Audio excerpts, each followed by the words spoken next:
welcome back to the channel. I'm Mo.J and we are locked in. This is Raising Kanan episode 2 of season 2, and we already know what we're trying to do. We're trying to expand the business. We're trying to move to the 40s, get that place, put Lulu in charge of it. The only issue is we want to bring in Royale. Royale's going to be up under Lulu. The only problem with that is we tried to kill him, and he's also Unique's right-hand man. And we just seen Unique getting released from jail. So I don't know how this is going to work, but this is the plan that Rock put in place, and she told all of us this is what we're going to do. Now, before we jump into this episode and break it down, if you like power content, live after show discussions, recaps, and different character breakdowns, hit that subscribe button and turn on your notification bell so you get something every time I upload. Make sure you hit that like button and follow me on Instagram, MOEDOTJ. Now, let's jump into this because we need to know, is Malcolm going to be able to talk to Kanan this week and let Rock know that is my son? I want to talk to him. So let's jump into it. This is Raising Kanan, episode 2. You the heir to this throne, Kanan, and it's waiting for you if you want it. We start the episode off where we left off, and that's between Malcolm and Rock at the park. Now, the conversation does start off a little slow, and Malcolm mentions there's always somebody watching. We don't need to talk about what he's been through. We know he survived leukemia. He's the 117th precinct miracle. He got shot by his son. Now he's here, and he speeds the conversation up and says, you know what? I want to talk to Kanan, Rock. That's my son. Of course, Rock is still trying to deny it. She says, oh, he's not your son. I don't even know who his dad is. Well, Malcolm ran a DNA sample and it came back that he is the father of Kanan. Rock, she sees the paper and she's a little nervous. She's wondering, I might really need to tell Kanan about this. You remember Malcolm is supposed to have amnesia? Well, he tells Rock after he proves that he is the father, that kid, he can't shoot for shit.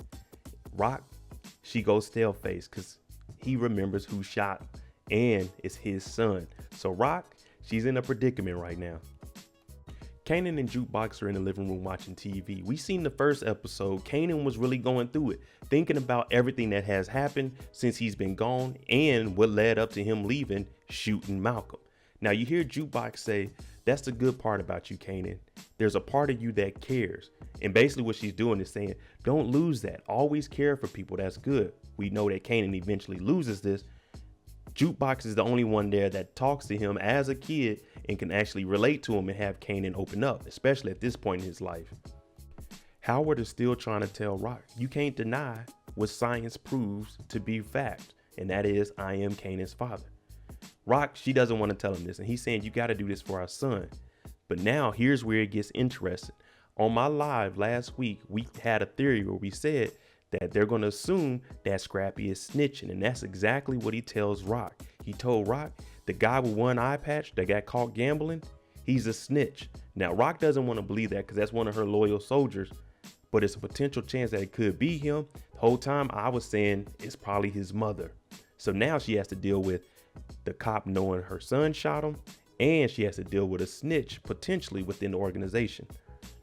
Kanan goes to his boy Famous's house. He hasn't seen him since he been back. It's time that we link up. When he gets there, Jessica opens the door and she's telling Kanan, you need to get Sean up right now. Not Famous, Sean, before our mom comes home. And that's because he has a girl upstairs.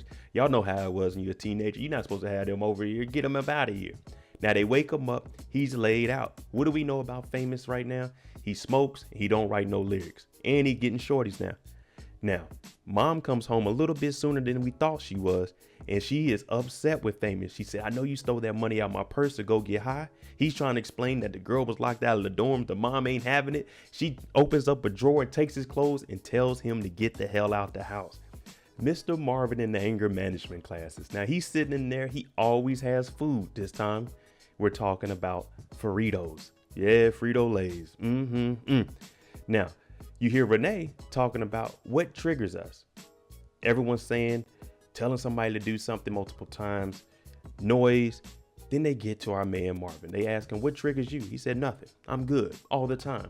Now, one of the other guys, I think his name was Gary, he stands up and he's like, you know what? I'm gonna come over there and whoop on you, Marvin. And Marvin is calm, cool, calm, and collective. He ain't worried about nothing. You heard him. He's good. And he told him after he wiped the spit out of his eye, he said, I wish you would try to whoop on me.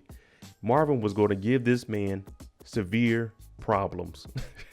Renee was like, hey, cut it out, guys. Cut it out, guys. After last week when we seen Jukebox go into that shoebox and find a picture of her mother, she wants to talk to Rock about her mother Kenya. And she's saying, what do you remember about my mom?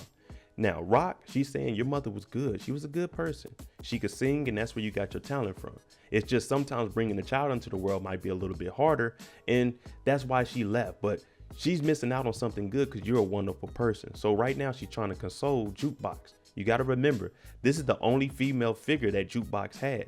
So Rock's job is to make sure that she feels good and she's comfortable and understands that, yeah, your mom may have left, but you got us, your family here, and we're going to make sure everything is all right.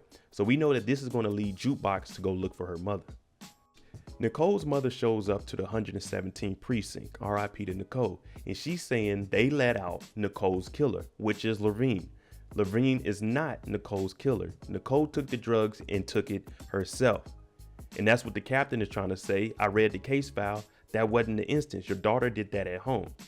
Now, Nicole's mother, of course, she's irate because she lost her daughter and she's blaming everybody. She said her daughter's blood is on everyone's hands here.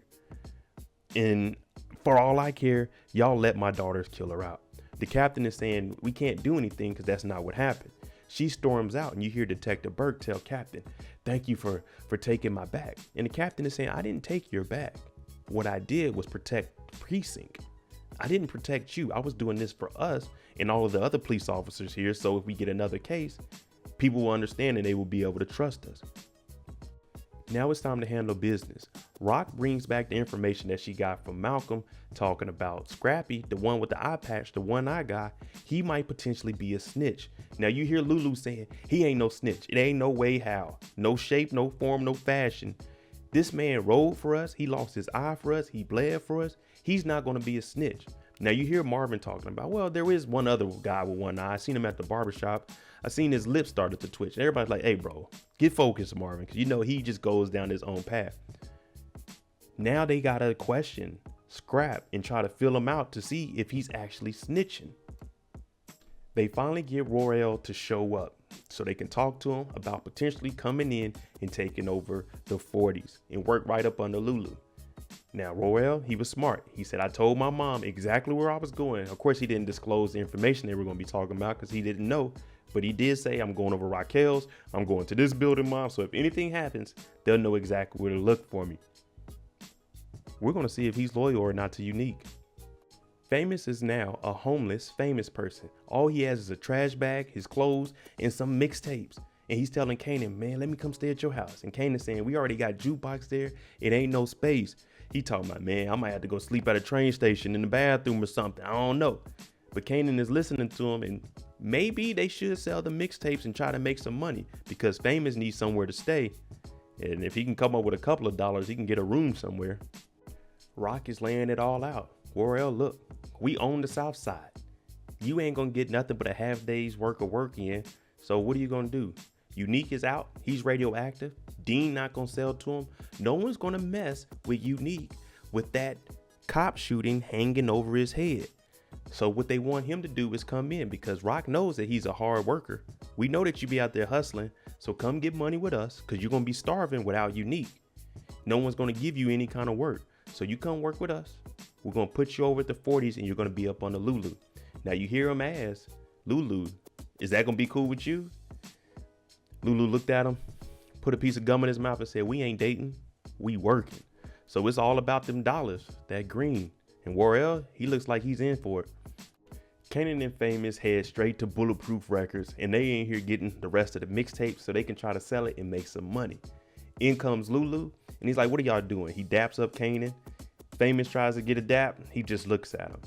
And they're like, well, we're going to try to sell these mixtapes, get Famous some rent money, and we're going to give you your cut.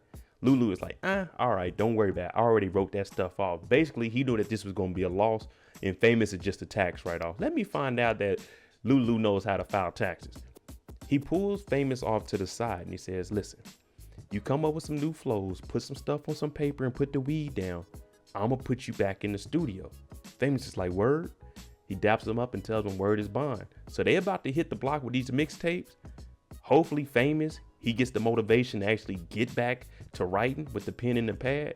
Because Lulu just told him, I'll put you back in the booth. Rock might have two rat problems. The first rat problem is potentially our boy Scrappy being a rat. And the second one is at Juliana's at the little bodega. In the back room, it's boxes full of money. Now the rats, they're getting in these boxes and they're eating up the money. We see this from time after time. Pablo had that same problem. And Juliana's saying there's so many rats here, I gotta change the traps 10 times a day. Rock is saying get an exterminator out here. And Juliana makes a very valid point. She says, I'm saving my money to buy me a house back home in my home country. Rock, you're saving all this money to be eaten by rats. Rock's not trying to hear it. She thinks about it. She listens to it. She hears it. She still tells Juliana to get an exterminator. And the reason she did that was to exert her power. You may recommend something to me, but things still run the way I want it to run. That's the main reason she said, get an exterminator out here. Because her and Juliana, they built a good relationship with each other. But remember, it's a business relationship. The meeting we all been waiting on. It's Marvin's job to go talk to Scrap. Scrap is his man. Scrap is right up under him. Scrap wanted that job over at the 40s, but they gave it to Royale. Now, we know he was arrested last episode. Him and his mom was in the precinct, so Marvin is just filling him out. Where were you at last night? He's saying, I was hanging pictures from my cousin Ebony out there in Corona. Marvin takes him in the back, and you can hear the emotion in Scrap, and he's saying, look, have Royale do that. Y'all passed me over. I did everything for y'all. I lost my eye. It's hard hanging pictures with one eye. It's hard tying my shoe with one eye. But everything I did for y'all, and I came back swinging. Now, Marvin is just trying to see, if he's going to slip up. So he says, what was your cousin's name out there? He said, Ebony. Why does it matter? He's upset because he doesn't have that position. Now, we don't know what went on in that precinct. We know him and his mother was in there, though. Now, right now, with the way he's acting and in his feelings a little bit, that could indicate maybe he is snitching because we ain't put him on. But I think Marvin knows Scrap better than anybody. We also know that Lulu, he was vouching for Scrap. You have to watch Rock closely. I'm telling you, she hears things that are going on and she's going to adjust to them accordingly. She heard what Juliana was saying about saving and moving, getting to a better place. So she went to go look at houses. Now, of course, this realtor, she's looking at Rock, a black woman. She's trying to give her some neighborhoods that are probably middle class at best. Rock don't want that. I'm paying cash. I don't need to see what my credit looks like. I'm paying cash and I want a house in one of them pricier neighborhoods. Now, she also does have to prove proof of income for the last 2 years, taxes. Rock said, I got all that. So we in the business. Juke is at the house and she's still looking at that picture of her and her mother. Now, while she's looking at it, she also pulls out Detective Burke's NYPD card. Is she going to hit up Detective Burke and contact her and say, hey, can you help me find my mother? That could be something, but this could be Detective Burke's way in with Jukebox to try to figure things out and connect the dots between Kanan and Malcolm. Marvin's doing some investigating of his own. What did he do? He drove out to Corona to Ebony's house. Now, Ebony is our boy Scrap's cousin. And he's saying, I heard you might need some handiwork around here. I'm a handyman. You need some pictures hung, some gutters cleaned. I got your name from up the block. She's like, nah, I ain't hung a picture on my wall or a poster since the Thriller album. And that was 1982. Marvin is like, wait a minute. Scrap just told me all this. Scrap lied. He didn't come out here. So this isn't looking good for Scrap right now. Lulu is letting Crown hear the music that Ziza recorded last episode. Of course, Crown, he's not hearing it, and Lulu wants to sign her. Crown is saying, nah, that ain't gonna work. But in comes Cartier Duns. Now, he's a big dog. I did a little breakdown on him. He does music. He's in the fine arts, uptown, downtown, wherever. And he knows Lulu from back in the day. That Thomas family name is strong. Now, he's saying, Ziza, that's my niece. You pulled up on her. Now, it's not really his niece, but he has a business proposition. We work together with a singles deal. And if it blows up, hey, you know what I'm saying? We'll make it happen from there. Crown is hearing this and he's saying that's not good business, because if she blows up, that doesn't mean she'll sign to our label. You see what I'm saying? She'll only have a singles deal so she can go sign wherever she wants and they'll lose out on that money. But Dunn just told them this is non-negotiable. And Lulu said it's on. They signing her for the single deal with Dunn's. Kanan and Famous, they hit the block just like a street team should. The only problem is Kanan is the only one trying to sell stuff. Puerto Rican Famous is over there talking about, it's me, baby. Ain't no one trying to buy that. Kanan talking about 2 for 1, 3 for 1, 100 for 1. It don't matter. Nobody wants these famous mixtapes. Who is a Puerto Rican famous? Who is that? No one knows. No one wants this tape. Now, Famous did say he sold one, and that was just to get a hit off the blunt. That's how far gone this young man is. But in the process of slanging these mixtapes, the cops, they put him against the wall. The cops are talking bad to him. What's your rapper name? Famous. Famous the rapper? Well, you know you need a permit to sell anything on the streets. Y'all know how New York is. We done seen it all the time. They always harassing people. But they said, we're going to cut y'all some slack because it don't look like y'all selling anything. Kanan is upset. Famous is upset because they didn't dump them all out the bag. But y'all really ain't selling nothing there. Marvin goes to talk to his lawyer for 2 reasons. One, this anger management class, I got to sit in here every single week. I thought I could sign in and bounce. His lawyer talking about, nah, some of the instructors, they make you sit through it and you got to do what they want you to do or it's back to the jailhouse. He also got information on Tony. You remember she was an informant. Well, she's gone and it looks like she's about to be engaged to a dentist. And Marvin says she does got some nice teeth. They hurt though. So I don't know if he's actually going to go out there and try to find Tony or what's going to happen with this. This could push him closer towards Renee. Jukebox did reach out to Detective Burke to try to find where her mother Kenya is. And when she gets there, she has a whole document. She gives the background on Kenya. She's been divorced, no kids, and here's her apartment. This is where she lives. Now, this could be Jukebox getting closer and closer to Detective Burke, and we can start to see the cop part of her life grow and blossom from here. Now, when she gets out the car, she just says, all right, she got the address, and you hear Detective Burke say, you owe me. So now, if anything comes up, Jukebox owes an explanation about it. Detective Howard is in the interrogation room with some of his colleagues, and they're trying to get any information they can about that night.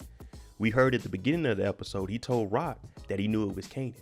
But in here, he's protecting his son. He's telling the cops, I don't remember nothing from that night. I wish I could help you. Now, they did run DNA samples on the blood that was on the jacket. The blood didn't match him or Kadeem, aka Unique. Now, there was a junkie out there, but he was too high. He said he's seen a kid, but he can't remember anything. So Detective Howard is like, man, I wish I could help. And when he leaves, you hear them say he is a hero. NYPD Hall of Fame. He is a hero. Took a bullet, he survived, and he's still coming back to work. So Detective Howard, he's looking out for his son, Kanan. Rock finally talks to Kanan about some of the information she might potentially know. You can tell she's nervous. She's smoking a cigarette. That leg is shaking. You know that nervousness shake. Yeah. And she's telling Kanan that cop, that nosy cop, he might come up and ask you something. But don't worry about it because he might not. And Kanan is very nervous. He hasn't been the same since this second season has started. He's came back. That's always on his mind. And now he's hearing that his mom knows that this cop might potentially know that he shot him and could come talk to him. Yeah, this is getting very, very nerve-wracking for Kanan. She's trying to keep Kanan calm and tell him, we good, man. Don't worry about it. He's not going to say nothing. Nothing is going to happen. And Kanan, you could tell this boy wants to cry. The lady that was in the bodega, that was Unique's baby mother. And she's seen Rock. Now we're at her mother's house because they need a place for Unique to stay for a little bit. Because the block is hot over there. The cops are going to keep messing with him. And the mom, she's upset. I told you he could stay here one night. And Unique is saying, listen, I was providing before I got locked up. You weren't complaining then. Now his girl, she's saying, look, I seen Rock today. We made eye contact and it was scary. But Unique is saying Rock ain't going to do nothing outside. Rock ain't built like that because he knows who Rock is. But he doesn't know how powerful she has got since he's been gone for 3 months. The Thomas family meet. And what they're sitting down discussing is what are they going to do about Scrap? Marvin followed him, but they can't confirm if he was in there snitching or not. I went and checked out Corona. They said he wasn't out there. Now you hear Rock saying, I got some inside information that he was in the precinct talking to police. That was from Detective Howard. But you hear Lulu saying, unless we confirmed it and we're 1000% sure, let's not move on it. And if we do move on it, I'm not doing it. That's because Lulu believes that Scrappy is loyal to him. Marvin said, don't put this on me. I did what y'all asked. I just couldn't confirm nothing. So really, Rock is the only one that believes that Scrap is a snitch. Unique comes to pay a visit to Dean. We know Dean is the man. He be in the bingo hall, his grandma in there. And when he gets in there, Ephraim, the security, he's basically checking Unique and saying Dean only meets with friends and family and you're neither. Well, the sit down happens. Dean comes over and lets him in. Neek is saying, when I get back on top, I give you a 30% premium, meaning for every dollar, he's going to get 30% on top of that. Dean is saying, you're not a good investment. Everybody in the streets and even the NYPD says you're still an interest in that shooting. You got to clear your name up in these streets. Right now, I can't do nothing with you. Oh, and on top of that, Rock and the Colombians, they took your neighborhood. They in your territory. There's no competition right now. And that's the end of this meeting. Get the hell out of here. Unique ain't got no work. He ain't got no crew. He ain't got no territory. He leaves up out of the bingo hall. He just throws the whole buffet on the ground. Everyone looking like, hey, man, I ain't even give me a plate yet. Over at Bulletproof Records, Jessica and Lulu, they're getting it in, after she left Crown's spot. Yeah. Crown offered Jessica a job in LA. He said, I can find you a job out there. I know a few connects. And guess what? Jessica took him up on his offer and she said she's leaving tomorrow. She just now told Lulu this. And he's thinking about it. Damn, you're just now going to tell me about this? And Crown got you a job? So he's putting two and two together. Y'all been talking behind my back. But also, you're just going to up and leave your brother famous? Jessica's saying, I got to look out for myself. Because if no one does, who will but me? So she's leaving. And Lulu, he keeps it player. He don't get upset. He tells her, get the fuck out my studio. Jukebox goes to the address. She got the picture in hand so she can know exactly what her mother looks like. And we see Kenya come out and she hops in the car. No cares in the world, just going on about her day. But Jukebox is like, all right, I got eyes on you. It's been a long 3 months, and without Unique on the block, no one even cares about Smooth Fit. They done broke in, they done stole stuff. Unique came home to absolutely nothing. That's how fast a New York minute is. In 3 months, he lost everything. Royale shows up and he's looking at the place, torn to shreds. And Unique is like, man, we need to get the crew back. I ain't got nothing. Dean ain't messing with me. We're going to have to do something. But Royale stands up for himself and he tells Neek, there ain't nothing left for you on the south side. You're going to have to get out. I'm on to bigger and better things. And Neek is like, wait a minute. You still here in the south side. I ain't got nothing in the south side. Dean told me Rock done took over everything. So you own Rock's D? He's like, man, sometimes it be like that. And boy, when I tell you, Unique got upset. He said, I ain't going nowhere. Rock ain't gonna make me go nowhere. The cops ain't gonna make me go nowhere. I'm right here. Royale said, I ain't going nowhere either. Definitely not with you. So he switched up on Unique. It's time for Jessica to leave. She's hugging her mom. Then she comes over to Famous. Famous is like, I ain't tripping. I started this music stuff without you. I'm gonna blow up without you. She's saying, that's good. I want you to blow up. But when she leaves, you see Famous, he actually cracks a tear. That's his sister. Now Kanan shows up and he's trying to act tough, talking about, man, who gives a fuck about all this? But it hurts, man. That's your sibling. Y'all grew up together. Y'all been through everything. She was supposed to be your manager. Lulu and Marvin, they pick up Scrappy. Now they're riding and it looks like they told him that he's about to get the third building. We're going to have Baisley. We're going to have the 40s. And now we got the new spot for Scrap. So he's excited, but no one's talking. Marvin and Lulu, they're very serious. He talking about, ooh, we going to have this thing running, a big raise, a new job. He is hype, but this don't look like what he really thinking they about to get into. Exactly what we thought was going to happen. He was too hype.